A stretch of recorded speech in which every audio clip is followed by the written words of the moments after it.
अॼु असां मौजूदु आहियूं ॻोठ हयात खान में सैयद नूरला शाह सैयद यासीन शाह जी हवेली शरीफ़ आहे ॻोठ हयात खान में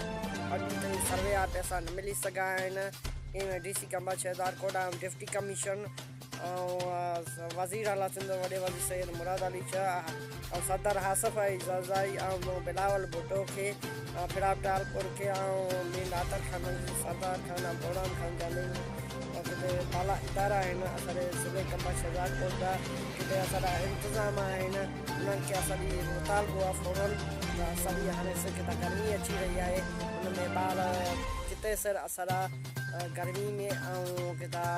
हिन छोले में तरपी रहंदा नंढा सगीर आलबेत आहिनि जंहिंमें असां सख़्तु मज़ामत कंदासीं त वज़ीर आला सिंध वॾे वज़ीर सैयद मुराद अली शाह खे बाला इदारनि खे त हिन ते तलाबी असरु आहे पर हिन जे मथां असांजी जॻह ठाराए ॾिनी वञे सरसो जा पैसा असांखे ॾिना वञनि कंहिंमें असां ग़रीब मिसकिन सैयद आहियूं सादात आहियूं कंहिंमें असां हवेलीअ सां ॾिठल आहे हिन में असां सख़्तु मज़ामत कंदासीं त DC कंबा शहदार डिप्टी कमीशन खे वज़ीर आला सिंध खे बाला इदारनि खां त घुरकंदासीं त हिन जी फ़ौरन जॻह ठाराई हयात खान गोपान तालका सजावल जुड़े जा ज़िले कंबा शहदार कोट वजूद में आहे कंहिंजे अॾे ते को बि बाला इदारा अञा ताईं वास्तो न कयो आहे